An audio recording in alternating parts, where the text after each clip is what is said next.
하나님께서 오늘도 새 하루를 시작하십니다. 12월 10일 금요일 아침 묵상의 시간입니다.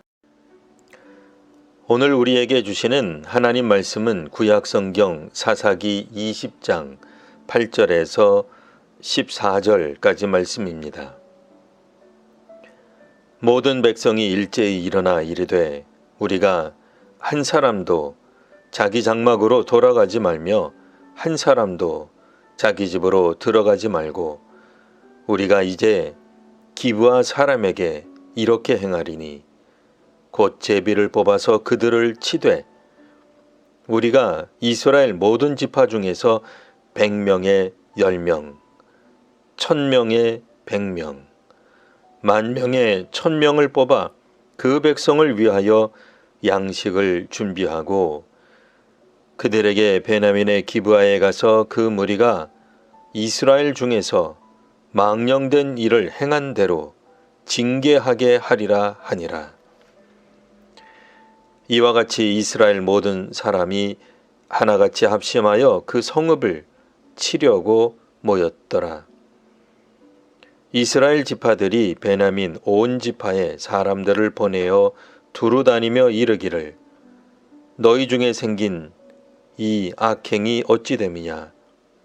그런즉 이제 기브아 사람들 곧 그 불량배들을 우리에게 넘겨주어서 우리가 그들을 죽여 이스라엘 중에서 악을 제거하여 버리게 하라 하나.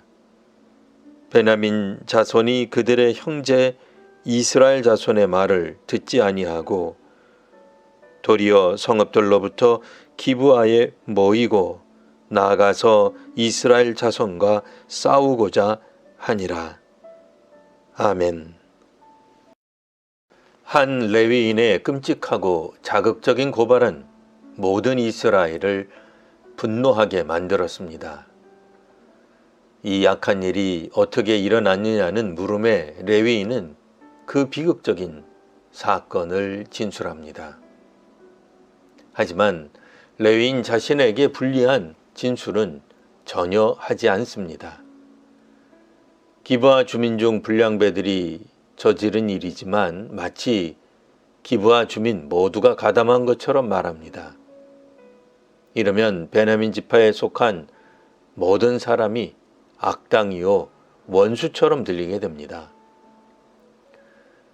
불량배들은 레위인 자신을 능욕하려 했으나 이런 말은 아예 하지도 않습니다.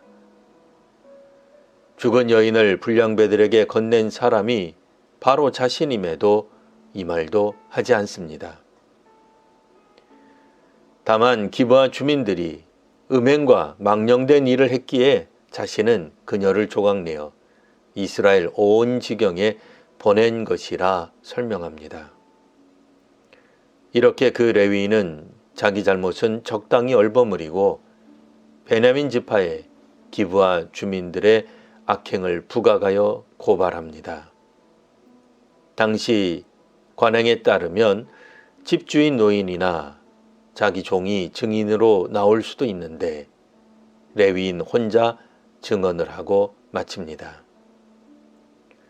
이 증언을 들은 이스라엘 백성들은 일제히 베냐민 지파의 기브온에 가서 징계를 하자는 결의를 합니다. 이에 이스라엘 백성들은 기브아 주민 중 그 불량배들은 넘겨달라고 베냐민 지파에 요청합니다. 극악무도한 행동을 한 불량배들을 죽여서 이스라엘에서 악을 제거하려고 합니다.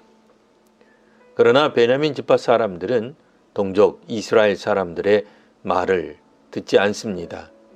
도리어 모든 베냐민 지파 사람들은 기브아 성읍에 모여 전 이스라엘과 싸우기로 결정합니다.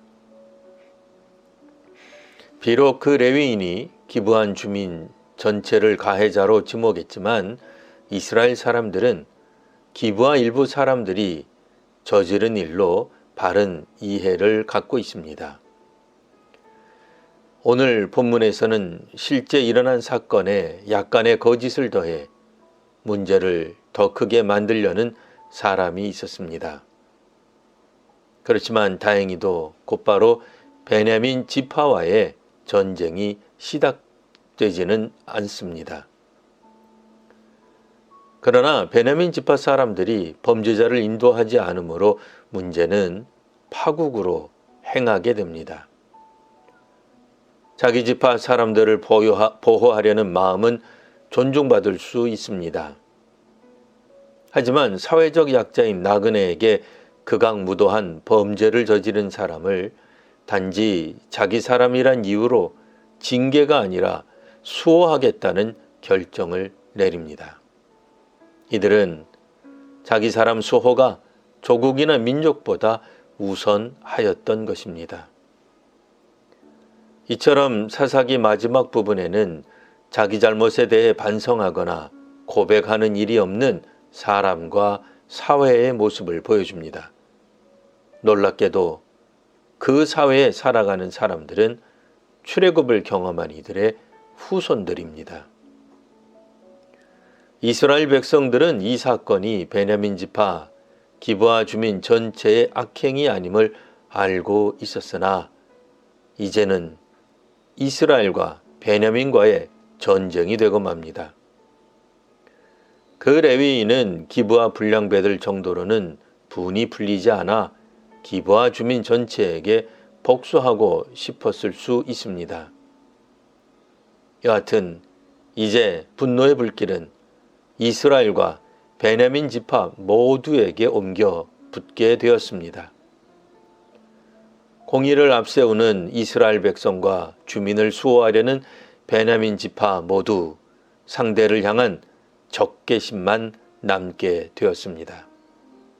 이제는 동족상전이 정당성을 갖는 어처구니 없는 상황이 전개됩니다.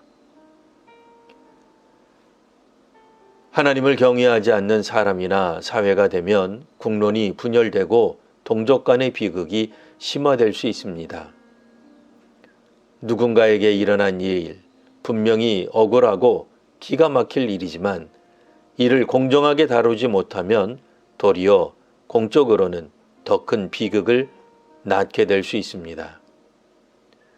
내 편은 언제나 무죄인이 수호 대상이요 네 편은 유죄니 청산 대상이라는 논리는 폭력을 근절하기 위해 폭력을 정당화합니다. 이들에게 필요한 것은 왕이 아니라 하나님이었습니다. 강력한 군주가 없어서 망령된 것이 아니라 하나님을 경외함이 사라졌기 때문에 이런 일이 벌어진 것입니다. 하나님을 경외하는 사람과 사회가 되기를 기원합니다. 기도하겠습니다. 하나님을 경외하는 이 땅의 사람들과 사회가 많아지게 하옵소서. 교인과 교회가 하나님 나라의 가치를 따라 살아가게 하옵소서. 내 편, 네 편에 따라 정의의 기준이 달라지는 사회가 아니라 정의가 공정하게 실현되는 사회가 되게 하옵소서. 예수님 이름으로 기도합니다. 아멘.